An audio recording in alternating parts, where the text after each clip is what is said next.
Good morning to everyone. तो चलिए start करते हैं अपना एक नया चैप्टर और चैप्टर का नाम है चार्जेज और बहुत बहुत इम्पोर्टेंट चैप्टर है ये। और एक चीज़ और बता दूं मैं आपको, अब जितने भी चैप्टर कॉर्पोरेट लॉ में रह गए हैं वो सारे के सारे काफ़ी इम्पोर्टेंट है, यानी कि उसमें से कॉर्पोरेट लॉ का 70% तक का सिलेबस आना है। जो 60 नंबर का आपका कॉर्पोरेट लॉ है उसका 70% बचे हुए चैप्टर में से ही आना है। और अगर मीटिंग को भी शामिल कर लिया जाए, जनरल मीटिंग को भी शामिल कर लिया जाए उसमें से, तो 85% तक का जो सिलेबस है वो उन चैप्टरों से आता है। मतलब जनरल मीटिंग और प्लस जो आज से स्टार्ट हो रहे हैं तो उसमें से 85% आपका जो सिलेबस है कॉर्पोरेट लॉ में वो इन्हीं चैप्टरों से आना है। तो काफ़ी इंपॉर्टेंट चैप्टर है। शुरुआत करते हैं। चैप्टर है चार्ज। चार्ज क्या है? चैप्टर को पढ़ने से पहले हमें ये मालूम होना चाहिए कि इस चैप्टर में हम पढ़ने क्या जा रहे हैं, क्यों ये चैप्टर बनाया गया। देखिए, कभी भी किसी व्यक्ति को जब लोन की जरूरत पड़ती है, मनी की जरूरत पड़ती है, तो वो किसी ना किसी मनी लेंडर से संपर्क करता है और मनी लेंडर जो है उसे कहता है कि सिक्योरिटी मुझे जमा कीजिए। अब बड़ी अजीब सी बात है कि अगर उसके पास कुछ होता पैसा तो वो लोन ही क्यों लेता। लेकिन एक कड़वी सच्चाई है कि मनी लेंडर भी बिना सिक्योरिटी के आपको कोई लोन नहीं देगा, यानी कि पैसा अगर वो देगा तो बदले में उसे कुछ सिक्योरिटी चाहिए। वो security may be in any form, किसी भी फॉर्म में हो सकती है। जब आप उधार लेते हैं तो अगर मूवेबल प्रॉपर्टी को गिरवी रखवा रहे हैं उसे प्लेज कह दिया जाता है। इसके अलावा इमूवेबल प्रॉपर्टी को मॉर्गेज कह दिया जाता है। प्लेज आपने इंडियन कॉन्ट्रैक्ट एक्ट में एक टॉपिक है उसके अंदर भी पढ़ा है। और इमूवेबल प्रॉपर्टी को अगर आप गिरवी रखवाते हैं तो वो ट्रांसफर ऑफ प्रॉपर्टी एक्ट से गवर्न है कि क्या क्या कंडीशन सेटिस्फाइड होनी चाहिए मॉर्गेज के लिए, तो वो मॉर्गेज होता है। और एक हाइपोथिकेशन भी होता है, मूवेबल प्रॉपर्टी का एक हाइपोथिकेशन भी होता है। प्लेज और हाइपोथिकेशन में क्या अंतर है आप ये समझिए। जैसे आप किसी व्हीकल लोन को लेते हैं, बैंक से आपने व्हीकल लोन कराया, तो आपने एक गाड़ी परचेज करी 10 लाख रुपए की और बदले में बैंक से एक लोन कराया। तो क्या गाड़ी बैंक के कब्जे में होती है? Answer is no. गाड़ी आप ही के कब्जे में होती है। केवल जो आरसी होती है, रजिस्ट्रेशन सर्टिफिकेट होता है, उस पर जो बैंक है वो एंडोर्स कर देता है कि ये जो आरसी है बैंक के पास गिरवी है ना।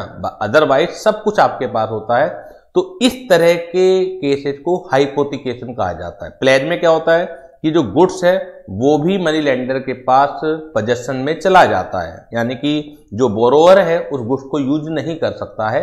लेकिन हाइपोथिकेशन में क्या होता है कि जो बोरोवर है उस गुड्स को यूज कर सकता है नॉर्मल कोर्स में, है ना। तो ये अलग अलग मतलब कैरेक्टरिस्टिक्स, अलग अलग नेचर हैं उधार लेने की और उनके अलग अलग नाम हैं। तो हमें इस चैप्टर के अंदर उनकी टेक्निकलिटीज में नहीं जाना है कि प्लेज कब माना जाएगा कब नहीं माना जाएगा, प्लेजर कौन है, प्लेजी कौन है, उसके क्या राइट्स हैं, उसकी क्या लायबिलिटीज है। ये हम इंडियन कॉन्ट्रैक्ट एक्ट में हम पढ़ चुके हैं क्योंकि प्लेज हमारे पास टॉपिक में था। मॉर्गेज ट्रांसफर प्रॉपर्टी एक्ट में उसकी कंडीशन वगैरह दी हुई रहती हैं। हाइपोथिकेशन टॉपिक के अंदर पता लगता है। तो इस चैप्टर में हम क्या पढ़ने जा रहे हैं? इस चैप्टर के अंदर हम एक सभी चीजों का एक कॉमन नाम है चार्ज, यानी कि जब भी, क्योंकि कॉर्पोरेट लॉ का चैप्टर है, कंपनी एक्ट का चैप्टर है, तो अगर कंपनी किसी से भी मनी बोरो करेगी और बदले में अपनी कोई प्रॉपर्टी उसे गिरवी रखेगी by way of pledge, by way of mortgage, by way of hypothecation या by way of any other mode, जो भी प्रचलन में मोड है, अगर कंपनी अगर किसी से लोन ले रही है और बदले में अपनी प्रॉपर्टी गिरवी रख रही है, तो किसी भी माध्यम से रखे, तो कंपनी एक्ट में उसे नाम दिया गया है चार्ज। और ये जो टर्मिनोलॉजी है ओनली कंपनी एक्ट के लिए यूज होती है, ये आप बात ध्यान रखिएगा। अदर देन कंपनी एक्ट के लिए ये टर्मिनोलॉजी यूज नहीं होती है। उसके लिए हाइपोथिकेशन है तो हाइपोथिकेशन, मॉर्गेज है तो मॉर्गेज, प्लेज है तो प्लेज। लेकिन कंपनी एक्ट में किसी भी माध्यम से आप उधार ले लीजिए और जब भी कंपनी अपनी प्रॉपर्टी को बदले में गिरवी रखवाएगी तो दैट इज कॉल्ड चार्ज। और कंपनी को चार्ज क्या करना है, यानी कि उसने प्रॉपर्टी गिरवी तो रखवा दी, लेकिन कंपनी के लिए क्या रूल्स एंड रेगुलेशन हैं, उस चार्ज को कहीं रजिस्टर्ड कराना है या नहीं कराना है, और रजिस्टर्ड कराना है तो कितने दिन के अंदर रजिस्टर्ड कराना है, रजिस्टर्ड अगर नहीं हुआ तो क्या कॉन्सिक्वेंसेज हो सकते हैं कंपनी के ऊपर। तो वो सारी की सारी जो डिटेल है हम इस चैप्टर के अंदर पढ़ने वाले हैं। It clear? तो सबसे पहले हम चार्ज की डेफिनेशन को पढ़ेंगे कि चार्ज है क्या। और जो भी डेफिनेशन है वो आपको बिल्कुल word to word, letter by letter आपको पढ़ना है। और सबसे जो इंपॉर्टेंट बात होती है किसी भी लॉ में, मैं पहले भी कई बार डिस्कस कर चुका हूं, कि जब भी वो डेफिनेशन से क्वेश्चन देंगे, हम लोगों को आदत क्या होती है कि थ्योरी पढ़ने की, इन जनरल कोई पैराग्राफ पढ़ा और फिर अपनी वर्डिंग में उसे समझा और उस तरीके से हम लोग करना चाहते हैं। लेकिन लॉ में जब भी क्वेश्चन आएंगे वो किसी भी वर्ड से, किसी भी लेटर से उठ के आ जाएंगे, तो डेफिनेशन वाला जो पार्ट है बहुत कंसंट्रेशन से, बहुत ऑब्जर्वेशन से, और एक एक लेटर, एक एक वर्ड उसका आपको मेमोराइज होना चाहिए। Is it clear? तो चलिए चार्ज की डेफिनेशन पढ़ते हैं। सबसे पहले, the term charge may be defined as the transfer of interest right in the asset of the company for the purpose of securing the repayment of the loan। तो जैसे मैंने डिस्कस किया कि चार्ज का एक जनरल मतलब, अभी ये टेक्निकल मतलब नहीं है, कि जब भी कंपनी लोन लेती है और बदले में अपनी प्रॉपर्टी का जो इंटरेस्ट है वो ट्रांसफर कर देती है, सो दैट कि जो मनी लेंडर है वो सिक्योर हो पाए कि उसका रिपेमेंट हो जाएगा, which the lender may enforce through court if the amount of loan is not repaid। तो इसे कहा जाता है चार्ज। लेकिन as per the law definition क्या है? The term charge has now been defined in section 2 clause 16 of the Companies Act 2013 in the following words: charge means an interest or lien। ध्यान दीजिएगा, charge means an interest or lien। lien क्या होता है? जब आप possession भी money lender को दे देते हैं। तो जैसे मैंने कहा प्लेज है, तो प्लेज में पोजेशन आप मनी लेंडर को दे देते हैं। तो चार्ज का मतलब है कि लीन क्रिएटेड बाय द प्रॉपर्टी और एसेट ऑफ द कंपनी, यानी कि जब आप एक लीन क्रिएट कर रहे हैं कंपनी की प्रॉपर्टी और एसेट के ऊपर। और इंटरेस्ट का मतलब है जैसे आप कार हाइपोथिकेशन में मनी लेंडर को दे देते हैं, तो लेकिन क्या आप बिना मनी लेंडर का पेमेंट चुकाए हुए क्या आप कार को ट्रांसफर कर सकते हैं? आंसर ही नहीं। क्यों? क्योंकि आपकी आरसी में ये एंडोर्समेंट हुआ है कि आपने एक पर्टिकुलर बैंक से लोन ले रखा है। तो जो भी बायर है वो आपकी आरसी देखेगा और आरसी में उसे देख के पता लग जाएगा कि यार ये तो कार उधार में है, इसके ऊपर तो लोन लिया हुआ है। तो पहले वो आपसे कहेगा कि पहले लोन चुकता कीजिए, उसके बाद मैं आपकी गाड़ी परचेज करूंगा। तो ऐसे केस में चार्ज मीन एन इंटरेस्ट, लीन नहीं है। लीन का मतलब क्या है कि जब पोजेशन भी मनी लेंडर के पास है, लेकिन यहां पर इंटरेस्ट जो है, interest created on the property और एसेट ऑफ द कंपनी। तो चाहे इंटरेस्ट क्रिएटेड हो चाहे लीन क्रिएटेड हो, लेकिन किस प्रॉपर्टी पर? ध्यान दीजिएगा, ऑन द प्रॉपर्टी और asset of the company or any of it undertaking. और एनी ऑफ इट अंडरटेकिंग यानी कि जैसे हो सकता है होल्डिंग है, उसकी सब्सिडरी है, तो होल्डिंग कंपनी ने सब्सिडरी कंपनी की एसेट को कहीं गिरवी रखवाया है और उसके आधार पर उधार लिया है, तो एनी ऑफ इट अंडरटेकिंग।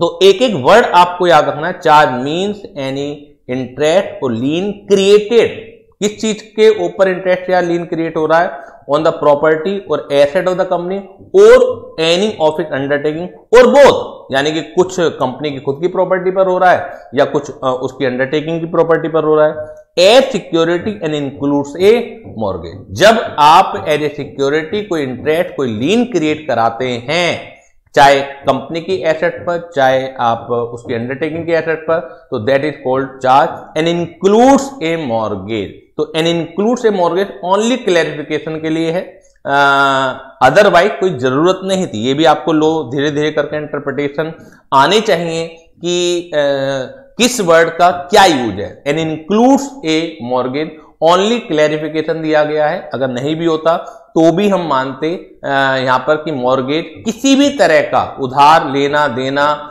जो प्रचलन में होता है, चाहे वो प्लेज है, चाहे वो हाइपोथिकेशन है, चाहे वो मॉर्गेज है, सब कुछ चार्ज में क्रिएटेड है, चार्ज के अंदर कवर्ड है। क्योंकि ये जो टर्मिनोलॉजी है सिर्फ और सिर्फ कंपनीज एक्ट के लिए ही यूज की गई है और उसमें जितने भी माध्यम है लोन लेने के और बदले में प्रॉपर्टी को आप जो इंटरेस्ट या लीन क्रिएट करते हैं over the property of the company और ऑफ इस अंडरटेकिंग, एवरी टाइप ऑफ मतलब जो है वो चार्ज के अंदर शामिल किया जाता है। तो सबसे पहले ये बताइए मुझे, ये जो दो लाइनें हैं कि चार्ज का मतलब क्या है, इसे ध्यान से समझिए। इसी के ऊपर क्वेश्चन आ चुका है। चार्ज मीन्स एन इंटरेस्ट और lien created on the property और asset of the company or any of it undertaking or both as security and includes a mortgage. तो डेफिनेशन वाला जो पार्ट है उसमें कोई भी कमी नहीं होनी चाहिए आपके याद करने में।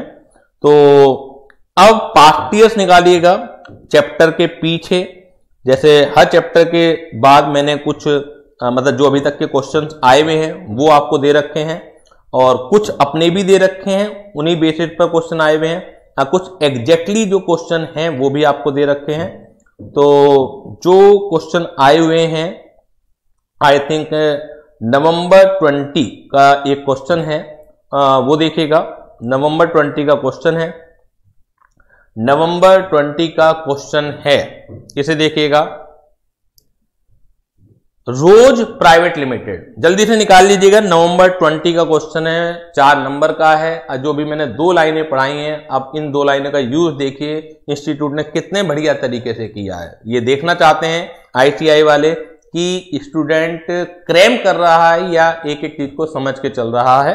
और डेफिनेशन वाला पार्ट मैं बार बार कहूंगा कि बहुत ज्यादा अच्छी तरीके से याद करने वाली चीज होती है और समझ के याद करने वाली चीज होती है। तो नवंबर 20 4 नंबर का क्वेश्चन है।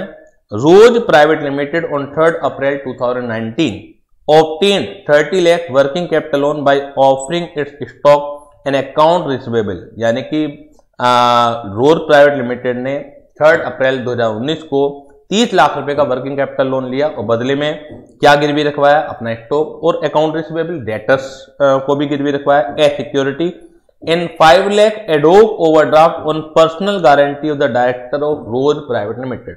वो 5 लाख रुपए का ओवरड्राफ्ट की लिमिट पास करवाई और उसके बदले में डायरेक्टर की पर्सनल गारंटी थी। इट मींस कि डायरेक्टर कह रहा है कि अगर कंपनी ने नहीं चुकाया तो I will pay from a financial institution, एक फाइनेंशियल इंस्टीट्यूशन से लोन लिया। अब आप ये देखिए, इसी से पता लग जाएगा कि जो 30 लाख का वर्किंग कैपिटल लोन है ये कंपनी का स्टॉक और कंपनी के अकाउंट रिसीवेबल के बदले में लिया है। तो दिस इज चार्ज, ये चार्ज की डेफिनेशन में आएगा क्योंकि चार्ज मीन्स एन इंटरेस्ट और lien created over the property of the company और एसेट। लेकिन जो चीज कंपनी की प्रॉपर्टी नहीं है, डायरेक्टर की personal guarantee can not be said the property of the company. तो जो डायरेक्टर की पर्सनल गारंटी पर लोन उठाया गया है, this is not a charge. पूछा क्या है इन्होंने, is it required to create charge for working capital loan and ad hoc overdraft in accordance with the provision of the company act. तो क्या ये जरूरी है कि वर्किंग कैपिटल लोन पर चार्ज क्रिएट किया जाए और एडॉक ओवरड्राफ्ट पर किया जाए? तो पहला जो वर्किंग कैपिटल लोन है उस पर चार्ज क्रिएट करना जरूरी है और सेकंड जो ओवरड्राफ्ट है वो चार्ज की डेफिनेशन के अंदर आता ही नहीं है। इज इट क्लियर बेटा? जल्दी से बता दीजिएगा ये आपको वर्ड टू वर्ड क्लियर हो गया है या नहीं हुआ है। इसका जो आंसर है पहले पार्ट का आंसर, जो सेकंड पार्ट है कि कितने समय के अंदर चार्ज रजिस्टर कराना है वो भी मैं डिस्कस करूंगा, लेकिन जो पहले पार्ट का आंसर है, now it is clear to all of you कि डेफिनेशन से कितना बढ़िया उन्होंने डेफिनेशन का इस्तेमाल किया है ICAI वालों ने और एक क्वेश्चन आपको बना के दे दिया। तो चलिए पहले पार्ट का आंसर पढ़ते हैं। As per the provision of section 2 clause 16 of the Companies Act 2013, charge means an interest or lien created on the property or asset of the company or any of its undertaking or both as security and includes a mortgage। आपको मालूम है कि ये question charge से, तो charge की definition लिखिए, तभी तो आप अपने क्वेश्चन को उसमें मर्ज कर पाएंगे जो डेफिनेशन है, और आप बताएंगे आपके क्वेश्चन में क्या चीज चार्ज है और क्या चीज चार्ज नहीं है। Whenever a company obtains working capital loan from financial institution by offering stock and account receivable as security, Roar Private Limited is required to create a charge on such property or asset in favor of the lender. Hence, for 30 lakh working capital loan, it is required to create a charge on it. Roar Private Limited not required to create a charge for 5 lakh ad hoc overdraft on the personal guarantee of the director, since charge is always created on the property or asset of the company and personal guarantee of director is not a property or asset of the company. बिल्कुल logical आप समझाएंगे, आपके answer देने में बिल्कुल reasons proper होने चाहिए, जो लीगल रीजंस हैं उन्हें आप शामिल करेंगे तभी आपको इसके नंबर मिल पाएंगे। तो नाउ मैं ये मान सकता हूं कि आपको जो चार्ज की डेफिनेशन है as per section 2 close 16 clear हो चुकी है कि चार्ज मीन्स, ध्यान से समझिएगा, चार्ज मीन्स एनी इंटरेस्ट और लीन, यानी कि चार्ज का मतलब है कोई भी इंटरेस्ट या लीन। इंटरेस्ट और लीन का मैंने मतलब समझा दिया आपको कि चार्ज मीन्स एनी इंटरेस्ट और lien over the property of a company और the asset of the company और ऑफ इट्स अंडरटेकिंग और ऑफ इट्स एस्टेब्लिशमेंट और both as a security of the payment. यानी कि जब चार्ज आप क्रिएट कराते हैं तो वो कोई भी इंटरेस्ट या प्रॉपर्टी जब कंपनी की आप गिरवी रखवाते हैं या इसकी एस्टेब्लिशमेंट कोई और है उसकी गिरवी रखवाते हैं as a security for the loan, तो उसे कहा जाता है चार्ज। तो ये तो पता लग गया आपको कि चार्ज क्या है। अब ये पता करना जरूरी है कि चार्ज अगर होगा तो क्रिएट कैसे होता है और उसका रजिस्ट्रेशन कहां कराना पड़ता है और कितने दिनों के अंदर कराना पड़ता है, ठीक है ना। अब देखिए चार्ज तो ये आपको ने पहचान लिया कि चार्ज कब है कब नहीं है। अब उसके बाकी के हमें चीजें पढ़नी है कि चार्ज अगर है तो क्या होगा। तो माना ये कंपनी है और ये एक मनी लेंडर है ना। कंपनी जो है मनी लेंडर के पास जाती है और वो कहती है कि मुझे 10 लाख रुपए चाहिए और मैं आपको एक ऑफर कर रही हूं अपनी बिल्डिंग कि वो आपके पास एज ए सिक्योरिटी जमा रहेगी, ठीक है ना। ये मनी लेंडर है, मनी लेंडर को क्या चाहिए, इंटरेस्ट चाहिए और अपनी एक सिक्योरिटी चाहिए कि उसका जो पेमेंट है वो डूबेगा नहीं, उसका जो लोन है वो डूबेगा नहीं। सॉरी, जब कंपनी ऑफर कर रही है कि देखिए आपका जो लोन है पूरा तरह से सुरक्षित है और मैं आपको अपनी एक एसेट गिरवी रखवा रही हूं, मनी लेंडर को कोई प्रॉब्लम नहीं आएगी। अब जो कंपनी है वो एक दूसरे मनी लेंडर के पास गई और उसने कहा कि मुझे 50 लाख रुपए चाहिए और आपका जो पैसा है डूबेगा नहीं, मैं अपनी जो प्रॉपर्टी है आपके पास गिरवी रखवा रही हूं। अब हुआ क्या था कि जो कंपनी है, कंपनी ने जो बिल्डिंग पहले मनी लेंडर को गिरवी रखवाई वही बिल्डिंग दूसरे मनी लेंडर को गिरवी रखवा रही है, वही बिल्डिंग तीसरे मनी लेंडर को गिरवी रखवा रही है। तो ऐसा तो कंपनी सेम प्रॉपर्टी को कई जगह गिरवी रखवा सकती है। It clear? प्लेज में तो ये पॉसिबल नहीं होता। प्लेज में तो क्या होता है कि जो मनी लेंडर है उसके पास बोरोवर की सिक्योरिटी पोजेशन में आ जाती है। तो जब मनी लेंडर के पास पोजेशन में है तो वो एक ही चीज को अलग अलग जगह गिरवी नहीं रखवा सकता। लेकिन जहां पर ऐसा नहीं होता है वहां पर तो क्या है कि मनी लेंडर सेम प्रॉपर्टी को कई कई जगह गिरवी रखवा सकता है। तो ऐसा ना हो इसके लिए कानून बनाने वालों ने, लॉ मेकर्स ने इसके लिए प्रोविजंस बनाए हैं कि जब भी कंपनी किसी व्यक्ति से लोन लेगी और उस व्यक्ति को उसने कुछ प्रॉपर्टी गिरवी रखवाई है तो कंपनी को इस बात का नोटिस रजिस्ट्रार को देना पड़ेगा। इस बात का नोटिस, इस बात की जानकारी रजिस्ट्रार को देनी पड़ेगी एक प्रेस्क्राइब टाइम के अंदर, है ना। और अगर कंपनी नहीं देती है तो उसके कुछ कॉन्सिक्वेंसेस होंगे। अब रजिस्ट्रार को देके क्या होगा, रजिस्ट्रार अपने यहां इस बात को लिख लेगा रजिस्टर चार्ज में कि कंपनी की जो ये प्रॉपर्टी है जो बॉम्बे में स्थित है तो वो प्रॉपर्टी ऑलरेडी एक मनी लेंडर है ए है उसे गिरवी रखी हुई है। अब सपोज कीजिए कंपनी किसी दूसरे मनी लेंडर के पास जाती है और वो कहता है कि जो मुंबई में प्रॉपर्टी है मैं आपको उसके मतलब वो गिरवी रखवा के आप मुझे लोन दे दीजिए। तो जो दूसरा मनी लेंडर है बी है उसकी ये जिम्मेदारी है कि वो पहले रजिस्ट्रार के पास जाए और रजिस्ट्रार के पास रजिस्टर ऑफ चार्ज चेक करे, क्योंकि पब्लिक डॉक्यूमेंट होते हैं, यानी कोई भी पब्लिक का आदमी जाके चेक कर सकता है किसी भी कंपनी का कोई भी रजिस्टर। तो रजिस्टर ऑफ चार्ज को जाके देखे और ये देखे कि कहीं मुंबई वाला जो स्थित बिल्डिंग है वो कंपनी ने ऑलरेडी कहीं गिरवी तो नहीं रखी हुई है ना। ये मनी लेंडर की जिम्मेदारी है क्योंकि एक बार अगर चार्ज रजिस्टर्ड हो जाता है तो ये मान लिया जाता है, इस बात की जानकारी सारी पब्लिक को है, यानी कि कल को अगर आप ये दलील देना चाहते हैं, मनी लेंडर दलील देना चाहते हैं कि मुझे तो ये मालूम ही नहीं था, मेरे साथ तो धोखा हुआ है कि ऑलरेडी सेम प्रॉपर्टी किसी और को भी गिरवी रखी हुई है, कंपनी ने मेरे से झूठ बोला था, तो ये बात आपकी नहीं सुनी जाएगी। जैसे आप मेमोरेंडम आर्टिकल्स में डॉक्ट्राइन और कंस्ट्रक्टिव नोटिस पढ़ते हैं ना, तो एक तरह से एक कंस्ट्रक्टिव नोटिस ही है कि पब्लिक डॉक्यूमेंट है, रजिस्टर एक बार अगर हो जाए चार्ज तो this is the public document, और जब पब्लिक डॉक्यूमेंट है तो कोई भी पब्लिक आदमी उसे जाके चेक कर सकता है। तो जब आपने अगर चेक नहीं करा तो नेग्लिजेंस आपके पार्ट पर हुई है, इसके लिए फिर कंपनी जिम्मेदार नहीं है। तो ये जो चार्ज का पर्पज है वो आपके साथ समझ में आ गया होगा कि क्यों क्रिएट कराया जाता है, जिससे कि company again and again same property को बार बार गिरवी ना रखवा सके, जो मनी लेंडर है उसका जो उसके साथ फ्रॉड ना हो। क्योंकि जब भी आप चार्ज क्रिएट करेंगे तो it is the responsibility of the company to register the charge, है ना।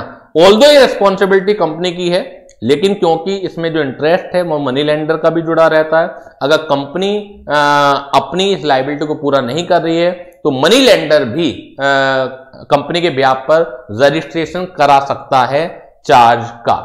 इट क्लियर करा लेना चाहिए, अगर कंपनी नहीं करा रही है तो मनी लेंडर को करा लेना चाहिए। तो अभी तो मैंने आपको जो समझाया है वो एक बैकग्राउंड समझाइए, लॉजिक समझाया है कि इस रजिस्ट्रेशन का पर्पज क्या है। अब हम पढ़ेंगे कि रजिस्ट्रेशन जो है कितने दिनों के अंदर हो जाना चाहिए। तो इसके लिए आप आइएगा इस पेज नंबर पर, इसके लिए आना है आपको इस पेज नंबर पर जहां पर रजिस्ट्रेशन ऑफ चार्ज दिया हुआ है, जहां पर रजिस्ट्रेशन ऑफ चार्ज दिया हुआ है।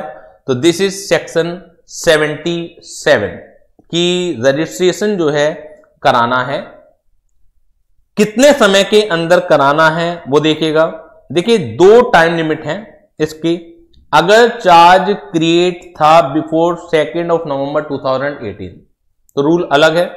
अब इसका ज्यादा यूज होगा नहीं क्योंकि काफी समय बीत चुका है, लेकिन क्योंकि दिया हुआ है आंसरों में ये चीज यूज होती है ना, तो इसलिए मैंने आपको अंडरस्टैंडिंग के लिए दे दिया। क्योंकि क्वेश्चन पुराने भी हैं हमारे पास, अब उनका जो आंसर है वो इस तरीके से दिया हुआ होगा तो कहीं आप कंफ्यूज ना हो, इसलिए मैंने दे दिया, समझा भी दूंगा मैं आपको। अब जो ज्यादातर यूज होगा, जो चार्ज क्रिएटेड है ऑन और आफ्टर 2 नवंबर 2018, तो अब ये यूज होगा। पहले क्या रूल था, गवर्नमेंट बहुत ज्यादा सख्त हो चुकी है चार्ज के रजिस्ट्रेशन के ऊपर, क्योंकि कंपनियां जो है गड़बड़ करा करती हैं। तो आप खुद ही देखेंगे कि 2 नवंबर 2018 से पहले कुछ रूल और था, 2 नवंबर 2018 के बाद रूल कुछ और है, और बड़ा सख्त हो गई है गवर्नमेंट। तो अगर चार्ज क्रिएटेड है बिफोर 2 नवंबर 2018 तो ये रिक्वायरमेंट है कंपनी की विद इन 30 डेज वो चार्ज को रजिस्टर्ड कराए with the registrar of company.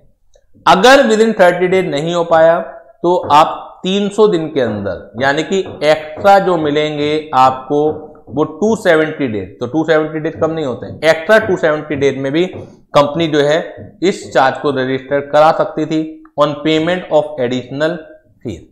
अगर 300 दिन के अंदर भी रजिस्टर नहीं कराया है और ये डेट आ चुकी है 2 नवंबर 2018, तो उसमें आपको within 6 month from 2 November 2018 with additional fees और different fees for different class of company applicable थी। यानी कि 2 नवंबर 2018 से पहले अगर कोई चार्ज क्रिएट है तो आप देखिएगा कितना लंबा समय कंपनी को मिल रहा है। अब कंपनी जो है, जो लॉ मेकर्स हैं, बहुत ज्यादा सख्त हो गए हैं। अब आपको अगर चार्ज क्रिएट है आफ्टर 2 नवंबर 2018 तो विद इन 30 डेज आपको चार्ज क्रिएट कराना है, और अगर विद इन 30 डेज नहीं करा पाए तो 30 डेज एक्स्ट्रा मिलते हैं, जहां वहां पे मिलते थे 270 एक्स्ट्रा डेज, यानी कि टोटल 300 दिन लेकिन 270 एक्स्ट्रा। तो यहां पर आपको मिलेंगे 30 डेज और एडिशनल फीस देके। और अगर इन नेक्स्ट 30 डेज में भी नहीं कराया तो register with A further period of 60 days with ad valorem fees. ध्यान दीजिएगा, एडिशनल फीस और एड वैलोरम में अंतर होता है। माना अगर आपने शू के 30 डेज में नहीं कराया, वो कह रहे हैं एडिशनल फीस, तो एडिशनल फीस सपोज की उन्होंने कह दी है 50,000 रुपए लगेगी आपकी, है ना, या 500 रुपए लगेगी आपकी, कुछ भी एक अमाउंट रख दिया। एड वैलोरम होता है based on percentage, based on percentage, ad valorem fix नहीं होती, अमाउंट फिक्स नहीं होता, परसेंटेज होती है ऑन आपकी जो अमाउंट है कि सपोज कीजिए 10 करोड़ रुपए का उधार लिया था आपने, उन्होंने कह दिया कि 5% एड वैलोरम फीस लगेगी अगर आपने नेक्स्ट 30 डेज में भी नहीं कराया, है ना, तो 5% लगेगी। तो आप 10 करोड़ का अगर आप 5% निकालेंगे तो आप खुद सोच लीजिएगा कितना ही आपकी एडिशनल फीस जाएगी। तो जब भी परसेंटेज पर होती है, एड वैलोरम फीस होती है, इसका मतलब ये होता है कि जो भी लोन का अमाउंट होगा उसके ऊपर, लोन का अमाउंट जितना भी ऊपर चला जाता रहेगा, एडिशनल फीस जो एड वैलोरम फीस है वो उतनी ही ज्यादा होती चली जाएगी। ये रेट क्लियर बेटा? ये rate clear to all of you? सभी बच्चों को समझ में आ गया? तो ज्यादातर जो यूज है वो इस वाले पार्ट का ही होना है, क्योंकि काफी लंबा समय गुजर चुका है, 2 नवंबर 2018 काफी पहले आ चुकी है।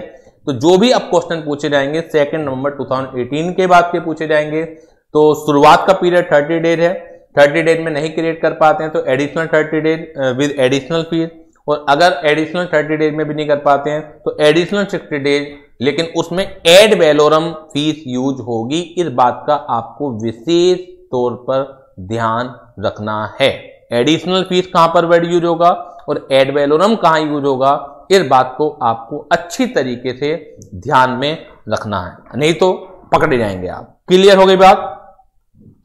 तो इसी के ऊपर अभी जो हम क्वेश्चन देख रहे थे तो उस क्वेश्चन को दोबारा देख लेते हैं कि एक तो पहला जो पार्ट था वो तो मैं करा चुका था आपको कि क्या वर्किंग कैपिटल और जो एडोक ओवरड्राफ्ट है उसको चार्ज को क्रिएट कराना जरूरी है। तो वर्किंग कैपिटल का तो जरूरी है क्योंकि वो चार्ज की डेफिनेशन में आता है, लेकिन जो एडोक ओवरड्राफ्ट है उसका जरूरी नहीं है क्योंकि वो चार्ज की डेफिनेशन के अंदर फॉल नहीं करता है। सेकंड जो इसमें पूछा गया है कि state the provision relating to extension of time and procedure for registration of charge in case the above charge are not registered within 30 days of creation. तो आपको प्रोसीजर बताना है और एक्सटेंशन का टाइम बताना है। अगर ये 30 डेज के अंदर रजिस्टर नहीं हो पाया तो नेक्स्ट 30 डेज आपको मिल जाएंगे with the payment of additional fees, और अगर नेक्स्ट 30 डेज में भी नहीं कर पाए तो एक्स्ट्रा 60 डेज मिल जाएंगे with the payment of ad valorem fees. तो ये आपको लिखना है। तो आंसर देखिएगा, as per the provision of section 77 of the company act, in case the above charge was not registered within 30 days of creation of the charge, the registrar may on an application by the company allow such registration to be made within a period of 60 days of such creation. Another 30 days are granted after the expiry of the original 30 days on payment of additional fees as may be prescribed. तो आपको extra 30 days मिल जाएंगे on payment of additional fees. और आगे भी बढ़ाना चाहते हैं क्योंकि वैसे तो क्वेश्चन में पूछा हुआ है कि अगर शुरुआत के 30 डेज में नहीं हो पाया तो क्या तरीका है, तो आपने नेक्स्ट 30 डेज लिख दिया। आप आगे ऐसे भी लिख सकते हैं, अगर नेक्स्ट 30 डेज में भी नहीं हो पाया तो एक्स्ट्रा 60 डेज और मिलेंगे, लेकिन with the payment of ad valorem fees. अब procedure for extension of time, तो जनरल सा प्रोसीजर है, ये यहीं से आपको याद करना है क्योंकि पूछ लिया गया कि एग्जैक्टली प्रोसीजर क्या होगा। Procedure for extension of time आपको अप्लाई करना पड़ेगा। For seeking extension of time company is required to make an application to the registrar in the prescribed form. आपको फॉर्म नंबर याद करने की जरूरत नहीं है। It should be supported by declaration from the company signed by company secretary और a director that such belated filing shall not adversely affect the right of any other intervening credit of the company. और आपको ये declare करना पड़ेगा कि मेरे delay करने की वजह से किसी भी क्रेडिटर को कोई नुकसान नहीं पहुंचा है। The application so made must satisfy the registrar that company has sufficient core for not filing the particular and instrument of charge. और आपको अपने सपोर्ट में रीजन भी देने हैं कि मैं क्यों समय पर फाइल नहीं कर पाई। If any within the original period of 30 days only then he will allow registration of charge within the extended period for further required additional fees or ad valorem fees as applicable must also be paid। तो जो भी fees आपके ऊपर applicable है वो भी आपको देनी पड़ेगी। जल्दी से बताइएगा, ये जो कॉन्सेप्ट है इज नाउ क्लियर। सभी बच्चों को एक एक पॉइंट जो है मैंने क्लियर करा दिया, विद केस स्टडी क्लियर करा दिया कि केस स्टडी भी किस तरह से पूछी जाती है। और अब जितना भी अब आपका पार्ट है तो सब में किसी भी लेटर से, किसी भी वर्ड से उठ के केस स्टडी आ जाती है, तो आपको वो सावधानी से स्टडी करना है। और इंटरेस्टिंग भी है, ऐसा कुछ नहीं है कि इंटरेस्ट नहीं आएगा, इंटरेस्टिंग भी है, बस आपको जो थ्योरी पढ़ने का जो तरीका है वो अपना चेंज करना पड़ेगा, है ना। तो ज्यादातर मैंने इसी वजह से बीएरेक्ट यूज किया है। बीएरेक्ट करने से किसी भी तरह का आप क्वेश्चन आराम से पेपर में कर सकते हैं। तो ज्यादातर चैप्टर में आप देखेंगे जो सेक्शन की ओरिजिनल लैंग्वेज है वही मैंने यहां पर रिप्रोड्यूस किया है। स्टार्टिंग भी पढ़ लेते हैं रजिस्ट्रेशन ऑफ चार्ज की, सेक्शन 77 और क्या कहता है। अभी तो हमने टाइम पीरियड के बारे में पढ़ा है। एग्जैक्टली सेक्शन 77 क्या कहता है कि क्या जो इंडिया में प्रॉपर्टी हैं उन्हें अगर आप गिरवी रखते हैं, उनके ऊपर अगर चार्ज क्रिएट करते हैं, क्या उन्हीं का रजिस्ट्रेशन जरूरी है, या जो इंडिया से बाहर अगर प्रॉपर्टी है, कोई भी कंपनी, रिलायंस कंपनी, उसकी अमेरिका में भी प्रॉपर्टी होंगी, उसकी इंग्लैंड में भी प्रॉपर्टी होंगी, ऑस्ट्रेलिया में भी प्रॉपर्टी होंगी, वहां से भी लोन ले सकती है वो और बदले में प्रॉपर्टी को मॉर्गेज करा सकती है, चार्ज क्रिएट कर सकती है, तो क्या इंडिया में उनका रजिस्ट्रेशन भी जरूरी है? तो answer is yes. Section 77 of the Companies Act 2013 require that charge created on any of the asset of the company must be registered with the registrar of companies. This section makes the following provision in this regard. पहला point, it is the duty of every company creating a charge within or outside India. ध्यान दीजिएगा, within और outside India हम generally पढ़ते हुए छोड़ देते हैं बस, और पेपर में इसी वर्ड से उठ के क्वेश्चन आ जाएगा, और आया हुआ भी अभी मैं दिखलाऊंगा। यानी कि हर कंपनी की ड्यूटी है कि जो भी वो चार्ज क्रिएट करे, चाहे वो चार्ज क्रिएट इन इंडिया करे चाहे आउटसाइड इंडिया करे, on any of its property to register the particular of charge with the registrar. कितने दिनों के अंदर है? 30 डेज हमने पढ़ी लिए।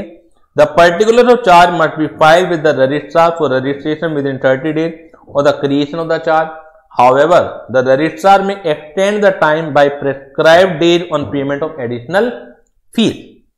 Particulars of charge are to be filed with the registrar along with the document or its certified copy, if any, by which the charge is created. On the registration of the charge, the registrar shall issue a certificate of registration. Clear है?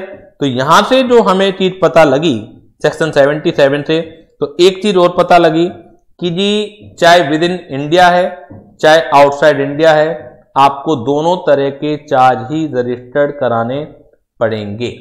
और आप देखिए जनवरी 2021 में section 77 के इस word से question ICI ने कितना प्यारा सा बनाया है, ये भी 4 नंबर का था।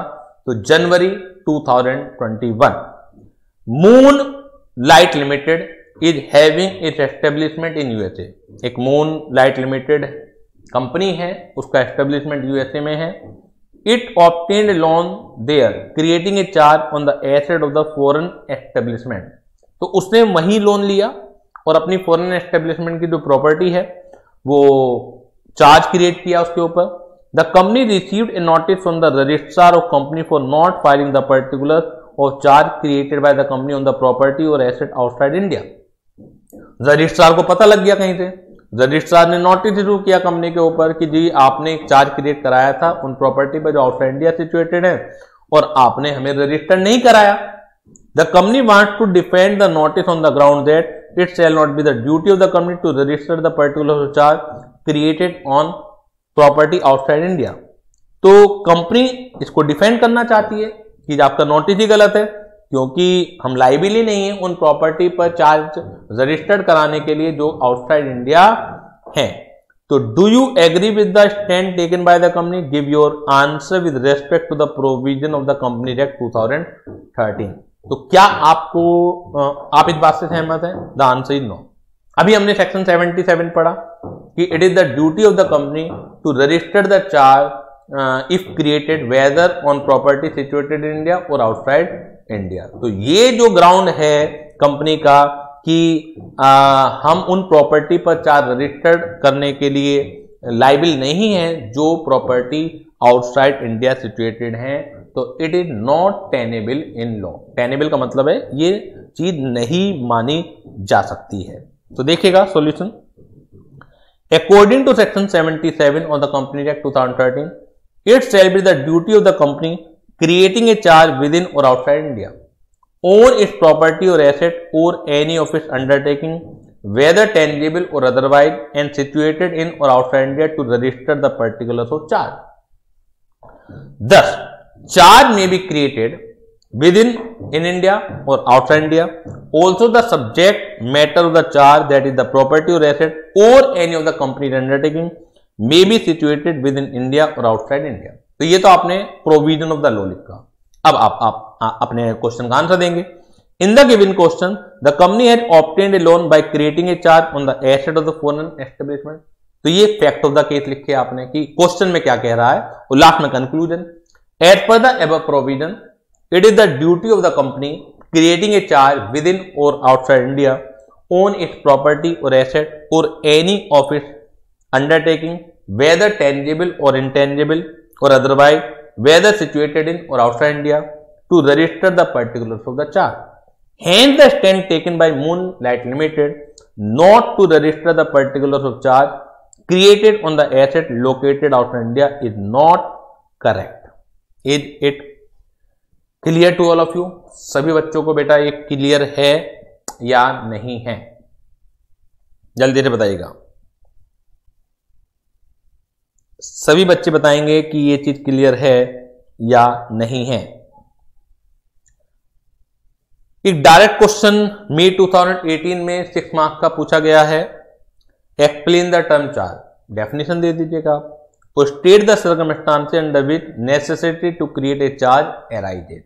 तो जब हम पूरा चैप्टर पढ़ लेंगे कि कब कब नेसेसिटी है, वैसे तो सेक्शन 77 ही मेन है उसका, तो वहां से इसका आंसर आप लिख दीजिएगा। डायरेक्ट क्वेश्चन है तो इसे मुझे यहां पर बार बार आपको समझाने की जरूरत नहीं है। और क्वेश्चन देख लेते हैं कि और किस तरीके का क्वेश्चन पेपर में पूछा गया है। अभी जो नवंबर 2018 का डायरेक्ट क्वेश्चन है, इससे रिलेटेड भी हमने चीजें नहीं पढ़ी हैं। मई 2019 वाला जो क्वेश्चन है उससे भी रिलेटेड नहीं पढ़ी हैं। और जो अगला मई 2019 का 1 नंबर का क्वेश्चन है वो भी हमने नहीं पढ़ा है। और जो 5 नंबर का नवंबर 2019 का क्वेश्चन है वो भी अभी हमने स्टडी नहीं किया है। तो जो हमने स्टडी कर लिया है वो मैंने आपको बता दिया है। अभी हम आगे की तरफ बढ़ते हैं, जहां पर रजिस्ट्रेशन ऑफ चार्ज हमने देखा था, तो वहीं निकाल लीजिएगा। The registration of charge,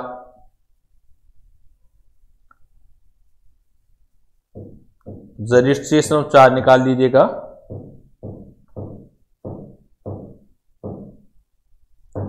next page पर है extension of time by the central government, section 87। तो ये पुराने कंपनी एक्ट में भी था, अभी भी है, कि जैसे 2 नवंबर 2018 के बाद का जो चार्ज का स्थिति है वो ओरिजिनली 30 डेज के अंदर कराना है without payment of additional fees. Next 30 days में with payment of additional fees, और अगर नहीं भी हो पाए 60 दिन के अंदर तो फिर नेक्स्ट 60 डेज और मिल जाते हैं with payment of ad valorem fees. आप तब भी नहीं करा पाते किसी कारण से, तो क्या किसी के पास पावर है कि वो एक्सटेंड कर सके आपके टाइम को? यस, पावर है सेंट्रल गवर्नमेंट के पास। और सेंट्रल गवर्नमेंट के पास इनफाइनाइट पावर है, वो कितना भी समय आपको एडिशनली प्रोवाइड करा सकती है फॉर रजिस्ट्रेशन ऑफ चार्ज। तो बस पता होना चाहिए है ना कि सेंट्रल गवर्नमेंट के पास कोई एक प्रेस्क्राइब पीरियड नहीं कि वो अगले 60 दिन और दे देगी या 300 दिन दे देगी, वो कुछ भी दे सकती है। तो some time the particulars of charge are not filed with the registrar for registration even within the extended period of 270 days as stated above. तो ये 270 डेज से आप कंफ्यूज मत होइएगा, ये एक एग्जाम्पल है, ये कोई सेक्शन की एक तरह से लैंग्वेज का पार्ट नहीं है। सेक्शन तो क्या है, some time the particular charge और not filed with the registrar for registration even within the extended period. तो उस केस में क्या हो सकता है, क्योंकि पहले तो 270 डेज का एक्सटेंशन मिलता था ना, अब जो मिलता है 30 डेज का एक्सटेंशन मिलता है। इन such cases the company or any other interested person तो एनी अदर इंटरेस्टेड पर्सन है कि जो चार्ज होल्डर है वो भी रजिस्टर करा सकता है।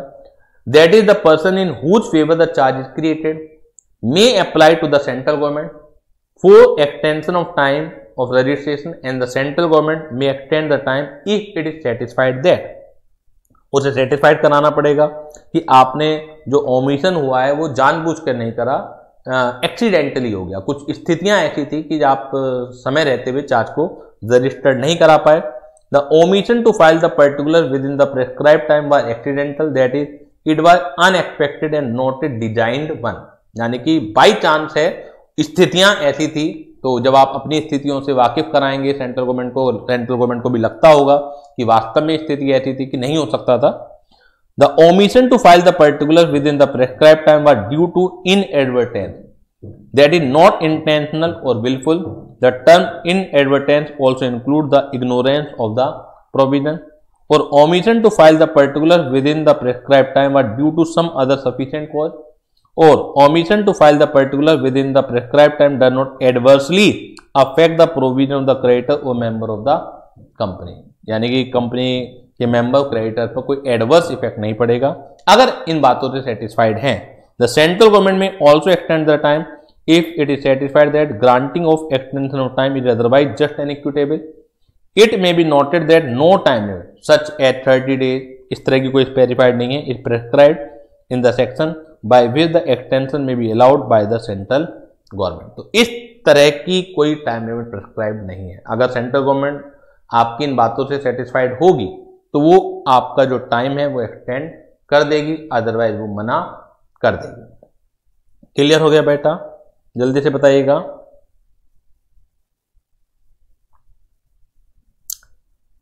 अब एक टॉपिक देखिएगा नेक्स्ट टू नेक्स्ट पेज पर, satisfaction of charge. This is section 82, satisfaction of charge. तो इसके ऊपर भी 2-3 बार क्वेश्चन आए हुए हैं इस चैप्टर में से। Satisfaction of charge section 82, satisfaction कह दीजिए या डिस्चार्ज ऑफ चार्ज कह दीजिए। यानी कि एक समय ऐसा आएगा कि जो कंपनी है, कंपनी ने मनी लेंडर का जो रीपेमेंट है वो कर दिया है ना, तो अब वो चाहेगी कि जो रजिस्ट्रार के पास रजिस्टर ऑफ चार्ज में मेरी जो बॉम्बे वाली प्रॉपर्टी थी, जहां ये लिखा हुआ था कि ये प्रॉपर्टी गिरवी है किसी बोरोअर के पास, मनी लेंडर के पास, तो उसे छुड़ा दिया जाए, मतलब उस वहां से नाम हटा दिया जाए, तो ये चाहेगी। तो उसे कहा जाता है सेटिस्फैक्शन ऑफ द चार्ज। तो जब भी कंपनी अपने लोन को रीपेमेंट करेगी मनी लेंडर को, तो कंपनी इस बात की सूचना जो है with in prescribe time registrar को भी देगी। रजिस्ट्रार क्या करेगा, एक नोटिस भेजेगा, किसे भेजेगा, मनी लेंडर को भेजेगा कि देखिए कंपनी ऐसा कह रही है, तो क्या मैं सेटिस्फाइड कर दूं, यानी कि क्या मैं कंपनी की बात मान जाऊं, या तो जो मनी लेंडर है उसे लगेगा कि कंपनी झूठ कह रही है, यानी कि कंपनी ने अभी तक मेरा पेमेंट तो करा नहीं है, अब वो सेटिस्फैक्शन कराने को तैयार है, डिस्चार्ज कराने को तैयार है, चार्ज को रजिस्टर चार्ज में से नाम हटवाने को तैयार है, तो वो इस बात को बता देगा रजिस्ट्रार को।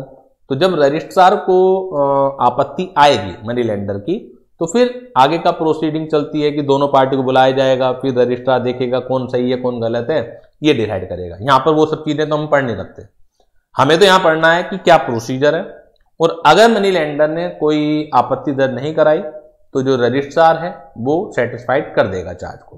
क्लियर हो गई बात ये? तो ये एक प्रोसीजर है। एक छोटा सा एक टॉपिक और है, वो भी अभी मैं साथ के साथ बताऊंगा। तो पहले इस प्रोसीजर को पढ़ लेते हैं कि सेटिस्फैक्शन ऑफ द चार्ज क्या है। A company shall give intimation to the registrar in the prescribed form of the payment of satisfaction in full of any charge registered under this chapter within a period of 30 days. यहां से भी question आ चुके हैं कि कितने समय के अंदर आपको सेटिस्फाइड कराना है from the date of such payment और satisfaction. The registrar shall on receipt of intimation under subsection 1, यानी कि कंपनी इंटीमेट कर रही है, तो रजिस्ट्रार जब इंटीमेशन मिल जाएगी, cause a notice to be send to the holder of the charge, तो वो एक चार्ज होल्डर को नोटिस भेजेगा, calling upon him to show cause within such time not exceeding 14 days as may be specified in the notice. 14 दिन से ज्यादा का समय नहीं दे सकता, कम दे सकता है कि 7 दिन के अंदर मुझे बताइए कि क्यों कंपनी की बात ना मानी जाए। एज टू वाई पेमेंट और satisfaction in full should not be recorded and intimated to the registrar, कि जो इंटीमेट किया गया है कंपनी की तरफ से, तो क्यों ना उस चीज को रिकॉर्ड कर लिया जाए, क्यों ना कंपनी की बात मान ली जाए। And if no cause is shown by such a holder of the charge, the registrar shall order that the memorandum of satisfaction shall be entered in the register of charge kept by him under section 81 and shall inform the company that he has done so। और registrar अपने आप certify कर लेगा और company को इस बात की सूचना दे देगा। तो अगर आप देखें सबसेक्शन जो 2 है उससे पता लग रहा है कि रजिस्टर करने से पहले, सेटिस्फैक्शन करने से पहले रजिस्ट्रार एक नोटिस मनी लेंडर को भेजेगा। एक बार क्वेश्चन ये भी आ गया कि क्या कोई कारण तरीका है कि बिना नोटिस भेजे मनी लेंडर को सेटिस्फाई हो जाए, तो एक एक्सेप्शन है, provided that notice referred to in this subsection shall not be required to be send in case the intimation to the registrar in this regard is in the specified form and signed by the holder of the charge. यानी कि जब अगर company notice भेज रही है registrar को satisfaction का, तो अगर उसने उस पर चार्ज होल्डर के साइन करवा के भेजे थे तो उस केस में जो रजिस्ट्रार है फिर नोटिस नहीं भेजेगा। तो एक एक दो नंबर के भी क्वेश्चन आ जाते हैं पेपर में, तो ये वाला क्वेश्चन भी पेपर में आया हुआ है, अभी मैं आपको दिखाऊंगा। Subsection 3, if any cause is shown, ऊपर की बात को ही आगे बढ़ाया जा रहा है कि अगर कोई आपत्ति दर्ज कराई जाती है चार्ज होल्डर की तरफ से, registrar shall record a note to that effect in the register of charge and shall inform the company. फिर दोनों पार्टियां को बुलाया जाएगा, हियरिंग होगी, फिर तो आगे का प्रोसीजर चलेगा। Nothing in this section shall be deem to affect the power of the registrar to make an entry in the register of charge under section 83 or otherwise than on receipt of an intimation from the company. तो अब question देखिएगा इसके ऊपर किस तरह से question पूछे गए हैं सेटिस्फैक्शन ऑफ द चार्ज से related. Satisfaction of the charge से रिलेटेड, क्योंकि 2-3 क्वेश्चन खाली सेटिस्फैक्शन ऑफ द चार्ज से रिलेटेड भी पूछे जा चुके हैं। तो मई 2019 का पहले 1 नंबर का क्वेश्चन देखिएगा जो आपके सामने है स्क्रीन पर। The registrar of company not bound to issue notice to the holder of the charge. ये एक तरह से कमेंट मांगा है इसके ऊपर, ट्रू फॉल्स पूछा हुआ है। If the company give intimation to satisfaction of the charge in the specified form and signed by the holder of the charge. तो आपसे पूछा हुआ है कि क्या ये स्टेटमेंट सही है? बिल्कुल सही है। रजिस्ट्रार ऑफ कंपनी सेटिस्फैक्शन का जो नोटिस है वो चार्ज होल्डर को देने के लिए बाध्य नहीं है। अगर कंपनी ने इंटीमेशन जो सेटिस्फैक्शन ऑफ द चार्ज की दी है स्पेसिफाइड फॉर्म में दी है, वो स्पेसिफाइड फॉर्म चार्ज होल्डर से साइन किया हुआ था।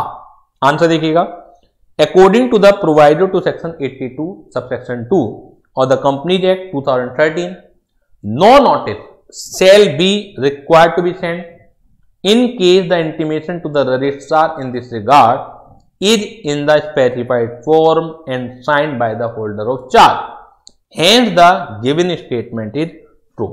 तो ये जो स्टेटमेंट है पूरा सही है। मई 2019 का 1 नंबर का क्वेश्चन, ये भी करेक्ट और इनकरेक्ट का है। The registrar of company may allow the company or holder of charge to file intimation within a period of 30 days of satisfaction of the charge on payment of fees and additional fees as may be prescribe. तो ये पूछा हुआ है कि कितने दिनों के अंदर वो सेटिस्फैक्शन अलाउ कर सकता है। तो यहां पर कोई एडिशनल वगैरह कुछ नहीं है, 30 डेज के अंदर आपको करना पड़ता है ना। और एक एक्स्ट्रा 30 डेज, यानी कि जो रजिस्ट्रेशन ऑफ चार्ज के रूल है ना, वही सेटिस्फैक्शन ऑफ द चार्ज के रूल है, ये समझ लीजिएगा। जो जिस समय आप चार्ज क्रिएट कराते हैं तो ओरिजिनल 30 डेज है, फिर एडिशनल फीस दे के आप एक्स्ट्रा 30 डेज है। तो ये जो 300 दिन है पुरानी बातें हैं, है ना, अब ये नहीं है, तो वो आपको लिखना है यहाँ पर। तो सेटिस्फैक्शन के लिए भी और क्रिएशन के लिए भी सेम रूल है। नवंबर 2019 का जो क्वेश्चन है 5 नंबर का, उसे भी देख लेते हैं। DN Limited hypothecated its plan to a nationalized bank and availed a term loan. The company registered the charge with the registrar of company. The company settled the term loan in full. The company requested to bank to issue a letter confirming the settlement of the term loan. Company bank से कहती है मुझे letter of confirmation issue कर दीजिए, मेरे charge को satisfy कर दीजिए। The bank did not respond to the request, यानी कि बैंक मना, मतलब बैंक नहीं इस चीज के लिए तैयार है। State the relevant provision of the company act 2013 to register the satisfaction of the charge in the above circumstances. State the time frame up to which the registrar of company may allow the company to intimate satisfaction of the charge. तो company क्या करे, registrar के पास जाए और वहां इस बात की जानकारी प्रस्तुत करे, बैंक को उसने जो रिपेमेंट किया है उस बात की एविडेंस दिखलाए और रजिस्ट्रार जो है सेटिस्फाइड कर देगा। तो इसका आंसर दिया हुआ है और एक्सटेंडेड पीरियड भी दिया हुआ है। ये ध्यान रखिएगा, एक क्वेश्चन नवंबर 2019 में आया हुआ था, तो इसके आंसर में आपको जो डेज है वो 30 डेज ही आपको यूज करने हैं। तो ये सही कर लीजिएगा आंसर, मैं करवा देता हूं। Section 82 of the company act 2013 requires a company to give intimation of payment or satisfaction in full of any charge earlier registered to the registrar in the prescribed form. The intimation needs to be given within a period of 30 days from the date of such payment or satisfaction.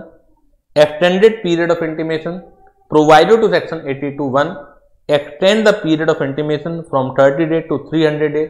तो ये 30 days to एक तरह से 60 days कीजिएगा, extra 30 days मिलते हैं। Accordingly it is provided that registrar may on an application by the company और the charge holder allow such intimation of payment और satisfaction to be made within a period of 60 days of such payment और satisfaction on payment of prescribed additional fees. Extra 30 मिलते हैं, लेकिन शुरुआत से जो मिलते हैं आपको 60 डेज मिलते हैं।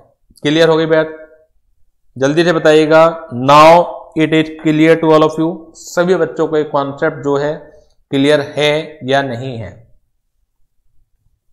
ये कुछ बेस था जो चार्ज वाले चैप्टर का है, ये बेस मैंने आपको बनाया है। अब जो बाकी के पॉइंट्स हैं वो रहते हैं, उन पॉइंट से अभी तक क्वेश्चन नहीं आया है, लेकिन बाकी के पॉइंट भी काफी इंपॉर्टेंट है और कभी भी क्वेश्चन पूछा जा सकता है पेपर में। अभी तक इन्हीं 2-3 टॉपिक जो मैंने आज कराए हैं, डेफिनेशन कराई है चार्ज की, सेक्शन 77 कराया है कि चार्ज का रजिस्ट्रेशन कितने समय के अंदर होना जरूरी है, उस सेटिस्फैक्शन ऑफ चार्ज की टाइम लिमिट और सेटिस्फैक्शन ऑफ द चार्ज का प्रोसेस मैंने कराया है। तो अगर आप देखेंगे तो अभी तक इन्हीं टॉपिक से ही क्वेश्चन पूछे गए हैं, लेकिन अभी भी इसमें काफी कुछ चीजें रहती हैं और वो भी इंपॉर्टेंट हैं, वो कॉन्सेप्ट भी इंपॉर्टेंट हैं, वो कभी भी उनसे भी क्वेश्चन पूछा जा सकता है।